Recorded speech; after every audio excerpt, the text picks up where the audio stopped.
your most mind-altering hour of the week. Hi, you're listening to SHFT Happens, and I'm your host, Ina. Welcome back, my dear SHFT Collective. Today we continue the exploration into the transformative journey that lies beyond that dangerous point when you're about to give up.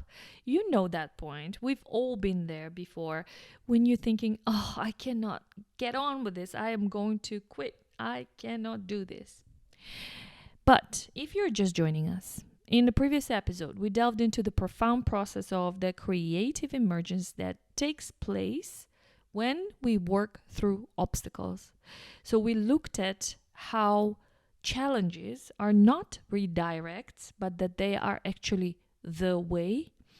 And then we looked into, well, why do obstacles actually occur? So why does it seem as if life is trying to deliberately set us back as soon as we set on a course or make the decision to change something or make the decision to go for our goals?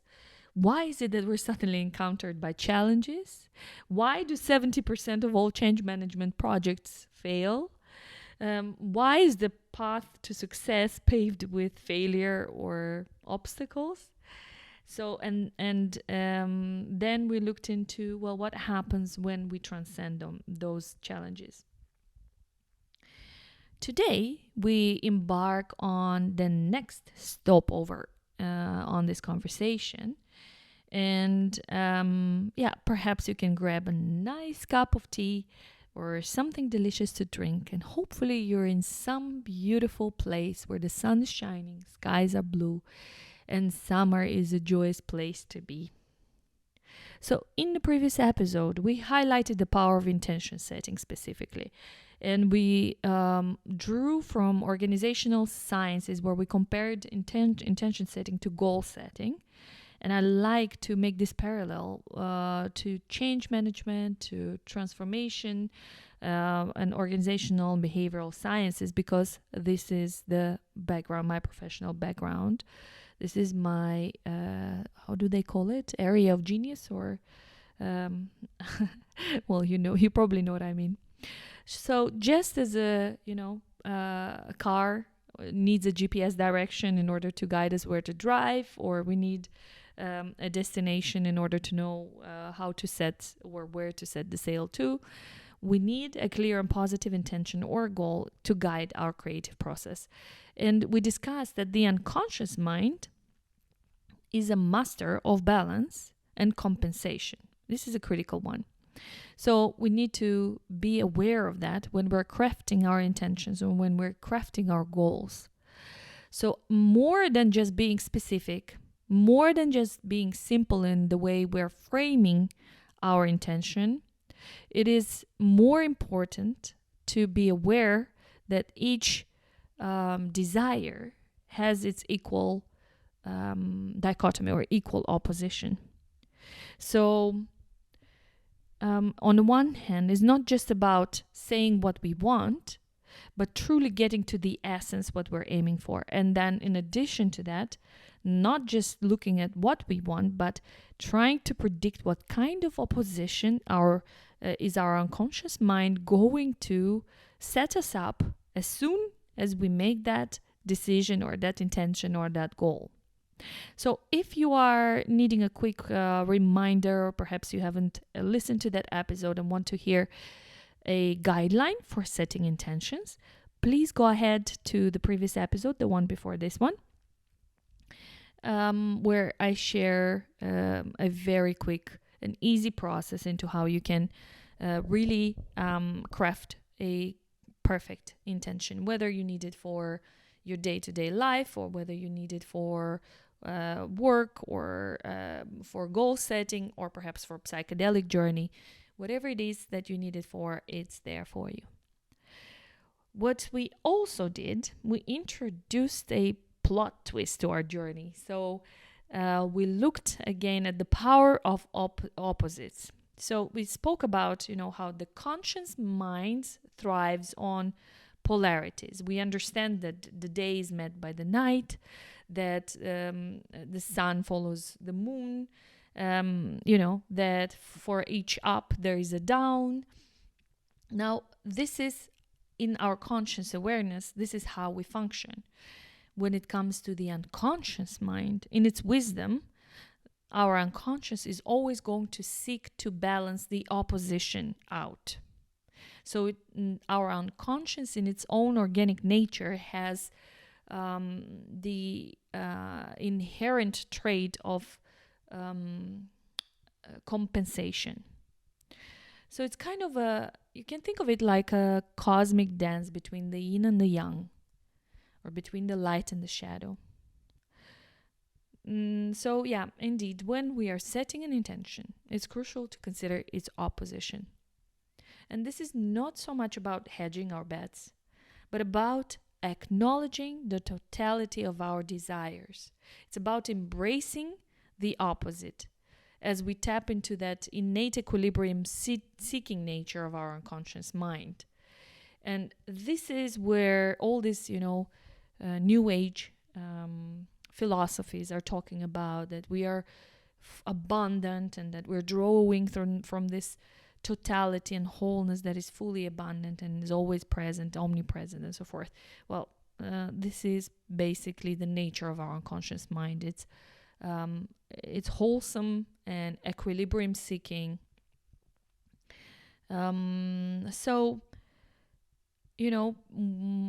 We've also in that episode taken a plunge into the organizational change management theory called Theory U, which where we saw that progress resembles more of a U shape rather than a linear ascent.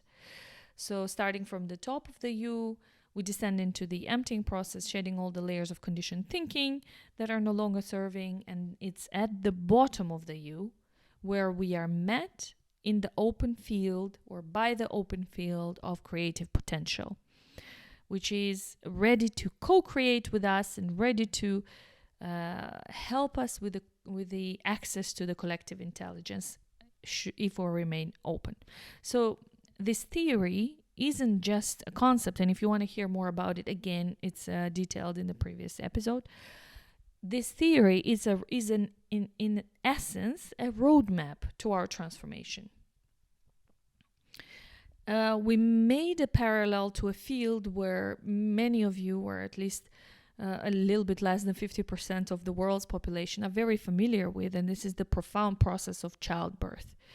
So we looked into how this U-curve or transformation journey will resemble the stages of giving birth. So we have the 4 different phases, the latent, the active, the transition phase, and then the labor phase, and how it is in the transition phase, so the almost the last draw before we finally push the baby out, that we have that deep sense of giving up, that we really want to throw in the towel and say, but I really cannot do this. And in labor, this is called the transition phase. It's actually the shortest part of labor and should not last more than 1 hour, 1 hour and a half. Well, if you're lucky, that wasn't my situation, unfortunately. But for most of the women giving birth, the transition phase is the shortest phase, and yet is the most intense and most packed with the conviction that you're about to give up. Because, of course, the self-doubt and the pain are looming so large at that moment in time. So there I also used an example of how it was also this magical twist that helped me through that process, and that is that realization, or the knowing that my body is the embodiment of the wisdom of so many thousands of women before, so many thousands of women who have journeyed through this process before me. And if they were able to do it, why should I not be able to do it? So it's in knowing that I've allowed resistance to dissipate, and surrendered to this force, which is actually innate in my DNA. It's imprinted in my physical body, and I allowed it to express itself rather than suppressing it through my own resistance.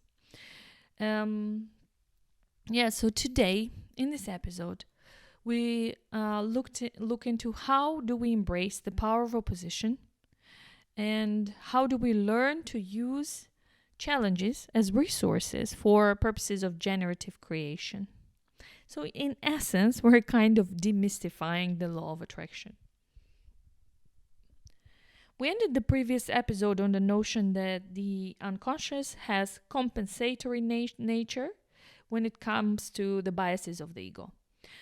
And this creates that sense that the road to success is paved with failures. Or in some cases, they say the road to success is paved with grit. So we asked ourselves, is there a way to bypass this compensatory nature of the unconscious for the biases of the ego? In other words, are we able to avoid failure? Are we able to avoid obstacles? And is it desirable to do so? And this is exactly the juncture that we find ourselves today on our journey. So our travel through the intricate terrain of the human mind begins with understanding that there are two main players in this narrative. So on the one hand, we have the unconscious mind. This is where the deep-seated patterns of emotions, intuitions that are often hidden from our conscious awareness are residing. On the other hand, we encounter the ego, so an aspect of the consciousness that filters our experiences, kind of like a pair of glasses, and colors those experiences. It shapes our identity, and it influences our perceptions and how we see the world around us. So, if you're imagining this cosmic dance where the unconscious mind seeks to balance and compensate for the biases produced by the ego, why would this dance be essential? Well, this is the mind's way of maintaining equilibrium. It's our mind's way, so this is how we are wired to basically there's a pre-programming in our mind that for every up there is a down, for light there's shadow, for night there's day. These are the same mechanisms that are compelling us to stand up when we fall, or to understand the nature of gravity, or the same mechanism that makes our pupils dilate in the dark. So this is called the accommodative response. So while working in change management for all that time, one of the biggest part of change is not managing the strategy or not managing the plan itself, but managing the resistance to change. Or in other words, it's about managing this accommodative response. So 70% of all change programs fail. And the main reason for that is resistance, employee resistance. And you can imagine that sometimes when we speak about large organizations, we're talking about hundreds of thousands of employees and that need to be mobilized. And it only takes a fraction, and what was the tipping point again? It was 21% to present resistance for the whole program to fail, right? So common sources of resistance are fear. And of course, fear is mostly rooted in, lack of information, lack of education, or lack of understanding, or differences in expectations that are being created. Then the strategies that are usually applied or used in order to manage this employee resistance include forms such as education, training, lots and lots of communication, primarily listening. So, but of course, two ways important, and developing rewards or some kind of celebration system or a reward system. So when it comes to education, if we apply this to our individual process of managing opposition, right? So let's say that we take this macro level of change that we are applying for organization or societal change. that is rooted in science, that has been researched, and we apply it to our micro level, to our individual process. If we are looking to overcome this resistance or to overcome the opposition that is born from our unconscious awareness, education in this case is about becoming aware and applying mindfulness. Training in this case is applying deliberate actions and practicing. Listening in this case is tuning in and checking in with yourself along the way and seeing, well, where are some of the more of the blind spots. And rewards is about celebrating small successes. So basically, if you're applying these 4 different techniques or tactics that have been practiced by large organizations to mobilize multiple resources, to mobilize them across the globe, so not just on location, then you certainly are able to support yourself in your own process of individual transition, or I would call it transcendence of obstacles. So what happens then, as we all are change agents, because our life and the only constant in life is change. So we're constantly changing. I'm about to go pick up my daughter from her daycare. That's already in and of itself a change process, because I'm about to move from the current status quo to another situation. So on a daily basis, we are encountering thousands of opportunities and moments of change. So as change agents, which is in essence what we are by navigating life, we want to be in charge and choreograph a routine. So we want to be in charge. We don't want to be at the whims of our unconscious mind that is doing something and we're not really sure what to do about it, or we're not even aware about it. So we want to be in charge of that routine. We actually want to be perhaps in the lead of that routine. So the key to understanding this dynamic is actually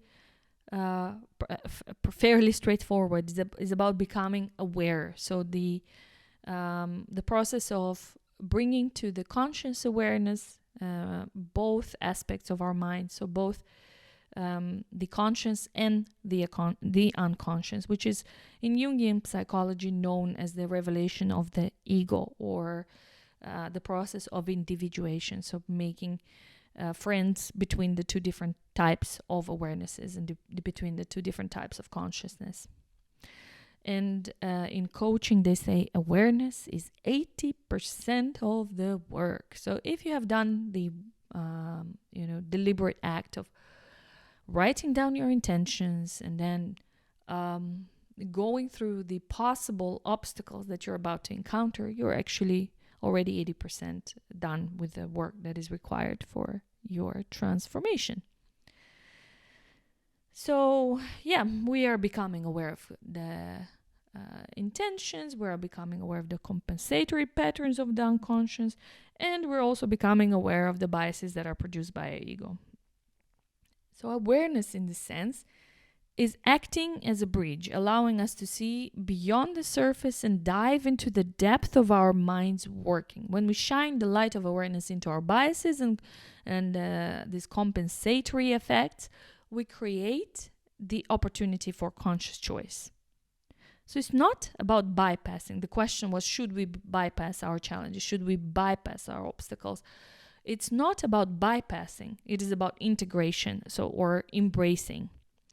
And as we observe our thoughts, as we observe our emotions and reactions without judgment, in this state of awareness, we are creating a space between stimulus and response. A space where we can choose our actions rather than, going on some kind of an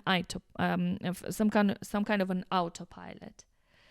When we are aware, we gain the power to consciously guide our responses, which is emotional regulation.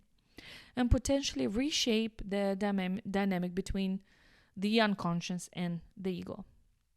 So we're marrying the two polarities. And this is in essence our or kind of the tapping into our conscious evolution. By acknowledging, by engaging in both aspects of our mind, we begin to forge new relationships, and which are, rooted in conscious awareness rather than reactions, which are stemming from some kind of an unconscious place. It's like, uncovering a roadmap for conscious living. So say that, let's have a look at maybe a practical example. In the previous episode, we drafted a list of possible intentions, and then how that list is reflected in a possible opposites that you might encounter, or challenges that you might encounter based on the intentions that you have. So let's say that we take the intention of money making. So you say, I would like to have more money. This, in essence, or the ego's interpretation for this would entail, I must work harder. One of the interpretations. So let's work with this bias of the ego. So the unconscious then, when our ego says, I must work harder, the unconscious then becomes more vigilant than ever before about how much rest you are taking. So the compensatory aspect of the unconscious mind is to ensure that balance is restored at all times. So this is where the intention of more money, you are immediately obtaining kind of two antagonists, as long as they are playing against each other. These two, so the interpretation of the ego versus the compensatory aspect of your unconscious mind. If they are in opposition with each other, and if they're not brought into awareness and into a deliberate co-creation, they become antagonists. And these antagonists are acting within your psyche, preventing you from achieving your goal, or from going for your desires. So by becoming aware of them, that's step number one. We said that's 80% of the work. So we become aware that as soon as I say I want more money, my ego will think I need to work harder. My unconscious mind will think I need to rest more. Then how do you hold these two dichotomies in one, right? Into one perspective. Yeah, we become aware of them. And then we include both dichotomies into your change or individual change plan. So then you're able to draw on the resources that can help you manage this opposition. These two parts are right now in opposition because they seem to have opposite goals. One wants you to rest, the other one wants you to work much harder than you did before. So in finding a way to reconcile the opposites of these two, you're finding the way to transform opposition or challenges into a resource. So for every unit of hard work, the way you would go about it in a practical sense, for every unit of hard work, you would plan the same amount of lots of rest. So being deliberate about the balancing act frees your unconscious mind from resistance. And it's in this way that, which was once an obstacle, so your body's somatic response, for example, of getting tired, of sleepy, just as soon as you're about to go about your goals. Have you noticed how that happens, right? So you wake up in the morning, you have a big project, and suddenly you wake up and you're feeling crushed, you're feeling beat, and you're like, whoa, where did my energy go last night? So instead of your body unconsciously producing these psychosomatic responses in order to get your attention to the opposition, where the energy is drawn into the opposite direction of your desire, now this is no longer a challenge, but an opportunity. So first of all, you're introducing deliberate balance, and you're orchestrating a deliberate kind of co-creation between the two seemingly opposing forces of your psyche. So I hope this was helpful, and I hope that I've helped you come to a better terms with challenges or obstacles, because I do believe that many of us are very quick to quit, and that we're quitting in the moment which is most crucial. Usually when the going gets tough, this is when we need to keep going rather than quitting. So I hope this was helpful. Let me know in the comments, or just give me a thumbs up if you like this episode. And of course, don't forget to follow or subscribe depending on where you're watching this. And I really hope to see you soon in the next episode. I have a very interesting guest coming up. So please be sure to follow in order to be notified when that episode is published. In the meantime, I'm somewhere on the shores of Albania enjoying the beautiful sun and enjoying a nice holiday with my family. And I look forward to seeing you when I'm back in September. Have a good week.